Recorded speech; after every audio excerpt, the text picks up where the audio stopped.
The Ballad of Echo the Diamond Dog, Chapter the 4th. An old dog learns some new tricks. I woke up with the sun, continually slipping from the comforting blanket of unconsciousness as the first rays of light shone through my window. Daring had given me the room I'd woken up in before as my own for the duration of my stay. A thick, woven rush mat now lay in the corner, serving as my bed. I don't know if it was my new body's preferences, but it really wasn't that bad of a place to crash. I leaned up and stretched, yawning as I did. Big mistake. In my grogginess, I'd forgotten not to speak, and the flexing of my torn vocal cords the yawn sent a ribbon of sharp pain through my system. Any hope of dozing through the morning was now long gone, and I found myself anxious to begin the day. Last night had been interesting, to say the least. I'd eaten my first meal in Equestria, a mix of small, seed-sized sapphires and oatcakes, along with lots of water for my throat. Surprisingly, I could crush the gems between my teeth with ease, and I attributed this to the surprising jaw strength of the Diamond Dog. You'd think that the gem in these tastes like dirt, or like nothing. But no, the sapphires tasted like blueberries. Go figure. Maybe rubies taste like cherry or strawberry, and obsidian tasted like licorice. I didn't know, but I wanted to find out. I rolled over and slowly got up, arcing my back like a cat, popping several vertebrae as I did. My sweatshirt was hanging up on the wall, so I took it down to examine it. It hadn't fared well, but it was still in good condition. I extended a claw and cut off the remaining sleeves, saving the cloth for later. The shirt I'd worn under it had been converted into a belt, rope, and I wore this around my hips, my switchblade tucked into it like a dagger.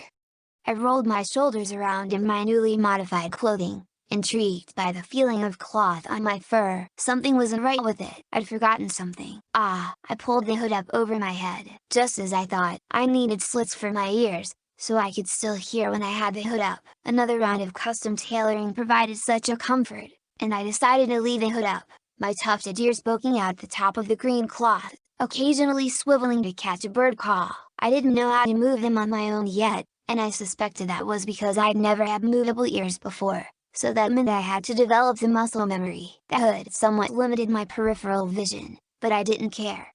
Sometimes, looking like a badass is worth the handicap. I ducked over and crept through the small hallway into a gazebo. Something that struck me as interesting was that I was much bigger than Daring Do, who was a fully grown mare, and yet only came up to my stomach. As a result, some of the furniture in the treehouse was a little too small for me. And don't get me started on the silverware. I had to learn how to hold utensils all over again. Daring seemed to be able to do so just fine, despite an obvious lack of thumbs. It seemed that because I were able to manipulate smaller objects using the feathers on the ends of their wings, which were surprisingly dexterous and worked almost as well as fingers. Think of having an extra pair of arms, and you can get what I mean. The gazebo was still quiet, and Daring was asleep on her hammock, her face covered by her explorer's hat. The sound of none too feminine snoring brought a smug grin to my face. I decided to greet the day, so I took my backpack off of the hook on the tree and proceeded outside to the balcony. I ran a paw over the banister as I walked up the staircase, running around the outside of the treehouse. There was a fenced platform up here, roughly half the size of the one downstairs, that jutted out from the sloped roof. A rain barrel took up one corner, and a system of small pipes climbed from it up into the boughs of the tree. I took a seat on the worn planking, clumsily maneuvering my unfamiliar legs into a comfortable position. I let out a deep, contented breath of air as I took in the view, watching the sun rise. Up here, there was no roof, it was just you and the sky. Inspired by the sheer immensity of the sight, I removed my backpack and began to dig through it until I'd gotten my psychology binder out, along with a pencil. Half of it was filled with detailed notes and diagrams about a human brain and how it worked, plus the usual doodles of dicks my friends put in there whenever I wasn't looking. But the other half was still blank paper, with a pencil held carefully between three of my large fingers. I began to study the list of words Daring had given me the night before. Twilight Sparkle isn't the only one with a ravenous appetite for learning. On Earth, I'd often been called lazy. This was usually true. I'll be the first to admit that I was a grade A procrastinator. Hell, if I ever worked for the Department of Defense, and someone launched a nuke at us, they'd call for a counter-missile launch, but nothing would happen, because I'd probably be jerking off in the bathroom instead of being at my post. But when I was interested with something, I would focus on it with so much intensity, It makes me think that there should be a new definition for the word's intensity. Applying this focus to my new world, I had already begun mastering the strange equestrian alphabet. Written equestrian language is like a mix of ancient Egyptian hieroglyphics and Chinese characters. Sometimes a symbol is used to describe something, or sometimes it's a shape that has nothing to do with the subject it's talking about. But without a doubt, it was beautiful to write. Each letter comes out like a work of art. When you write something in equestrian, you're also drawing a picture, I guess. Anyway, by this point, I guess that I had the literacy rate of a preschooler. Not bad for one night's work, eh? I'd been writing for a while now, and the sun was at that point in the sky where it began to make it look the bright blue of a summer's day. I folded my binder back up and put it on top of my backpack, standing up again for another round of cracking my joints. It then occurred to me that I had to piss like the dickens. I didn't remember seeing a bathroom in the treehouse, so I figured daring just went off the side. It seemed more like a guyish thing to do, but then again, daring do is probably one of the most badass bonies in Equestria. If she wants to piss like a dude, I could care less. Shrugging off my thoughts, I sauntered up to the edge and let loose. Ah, sweet relief. I don't know about you, but taking a piss off a really high up place just makes it so much better. However, the family of wild boars down below the tree would probably disagree with that. Did I aim for them? You bet your grandmother's tits I did. I even got a headshot on the leader. The look on his face was so hysterical that I almost fell off the platform. I was shaking so hard from the laughter. After relieving myself, I began examining my body again. I knew absolutely nothing about diamond dogs beside what Daring Do in the TV show had told me, and there wasn't much at all. I decided to write a list of what I knew and what I didn't to help me out with the process. I sat back down and opened up my binder to a fresh page, thoughtfully chewing on the end of my steel pen before I began. I bit through the metal pen with about as much effort as lifting a finger. Oddly, the metal tasted pretty good, kind of like bread. The pen was now ruined, so I threw caution to the wind and tossed the whole thing in my open jaws. Crunchy. The ink kind of spoiled it, but in all honesty, it wasn't bad at all. After grinding it up into a fine pulp, I managed to swallow it without too much trouble. The fact that I'd just completely eaten a steel writing utensil caused me to break into silent laughter again, and I shook my head in slight disbelief as I got a pencil from my pack.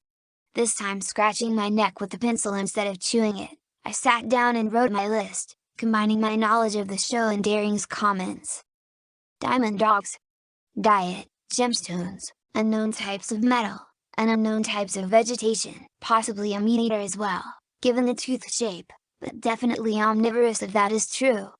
Structure, tall, lanky, and surprisingly dense. Canine cranium, although I seem to have a more wolf-like skull. Large, muscular forearms, probably used for digging. Extendable claws, up to several inches. Capable of traveling on 2 or 4 legs, but much faster on all 4. Very strong. Capable of halting a several hundred-pound puma mid-pouncing, sending them backwards with a single punch. Jaws are extremely strong as well, and may even be able to crush diamond. Bones are probably made of a very dense material. Female structure, or existence, is unknown, as one has never been observed.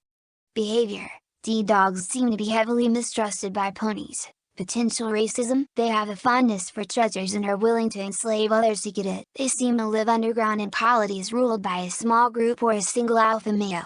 Are capable of metal work, as seen by the presence of armored guards, equipped with spears. The spear seems to be the D-dog weapon of choice. Dog whistles and intense whining are a possible source of mind control. It appears that they are completely illiterate, either unable or unwilling to advance remains to be seen.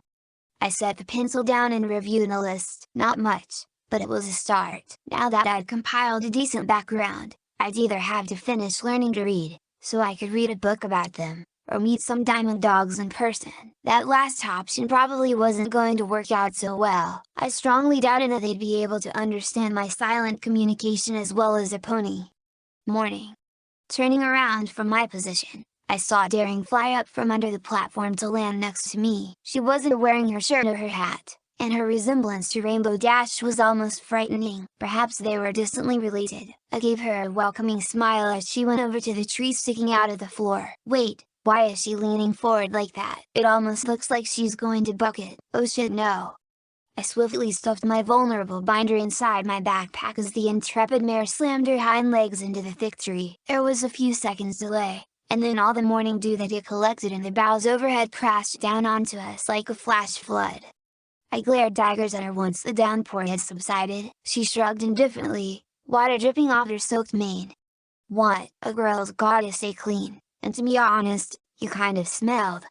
She then flicked out her wings and beat them downwards, taking off in a single stroke. The Pegasus proceeded to do a corkscrewing dive over the edge, falling several stories, before pulling up and rising high above me, riding the thermals, daring alighted onto the platform with a wicked grin, every inch of her perfectly dry. "Ah, the doggy is all wet now." I proceeded to stand up and shake myself violently, spraying her with water and ruining the work of her aerial stunt. I pointed and silently laughed at her shocked expression. "Huh? Bitch, please, don't start a gunfight unless you brought some extra ammunition." Yeah, laugh it up, furball," she grumbled. "Call me furball one more time and I'll toss you over the edge tied to an anvil." She did another quick lap in the air, calling me down for breakfast as she flew. "Show off." "Well, two can play at this game." I gave the edge an appraising glance and extended my claws. "Would this work?" "Only one way to find out." I sprinted forward and jumped high over the edge of the platform, but not far. The gaping maw of the jungle opened up beneath me, several hundred feet below. Quick as a rattlesnake, I whipped out my arms and sunk my claws into the very edge of the roof, swinging down and into the gazebo room from above, landing with a smooth little roll. I stood up to find Daring staring at me from where she was sitting at the table, mouth wide open. "Wow! That was pretty cool," she stuttered lamely. I took an eloquent bow, my nose brushing the bamboo flooring, and came up grinning. I was beginning to really like my new body. We had more oatcakes for breakfast, and Daring whipped up some flapjacks on the small stove, adding some more of last night's leftover sapphires into mine. I showed her my progress on the equestrian alphabet, and she was quite impressed, once again taken aback by how strange of a diamond dog I was. I don't blame her. After breakfast, she showed me a map of the area, a real old school looking treasure map that was rolled up like a scroll. She had marked the treehouse, or as she called it, paradise, with a large, red cross. There were small blue circles dotting the region, and she explained those as areas she'd already hit up for booty. There were larger green circles as well, sometimes alone, sometimes encircling the blue ones. Those were places where she had been, but couldn't get at the treasure. I assumed that I'd be going to many of these buried ruins later on, as part of our deal. In purple triangles, she'd identified the temples that she hadn't touched yet. There were surprisingly few of them, the Temple of Chaos included in this list. The map told me quite a lot. It told me that, yes, the sun does set in the west, so the directions were the same. It also told me that Equestria was way bigger than I'd ever imagined. The area shown on her map covered several hundred square miles of this jungle, known simply as the Haze Swamps, or the Great Southern Rainforest. To some, this jungle made up only half of Equestria's southern border, and from what I could tell from the map, that border alone was longer than the coast-to-coast distance of Australia, back on Earth. I did a rough calculation, and put Equestria's actual size on something like the entire landmass of Africa, but that was on the small side of my guess. This place was huge. It then hit me that Equestria had a lot more to offer than just the familiar Ponyville and Canterlot area. In fact, I wasn't even sure I could get to Ponyville without a journey that would last several months, based on the level of technology I'd seen in the show. I scratched my chin thoughtfully, careful not to cut myself open on a claw. I came to a conclusion then, one that would come to define me. I decided to travel Equestria on that day, to truly see what this land was like. What fantastical creatures, places, and ponies awaited me. I also decided that whatever happened, I would try to save Ponyville, the dream vacation of every brony in existence, for dead last. The elements of harmony could wait. Once I pay back Daring I'm going adventuring.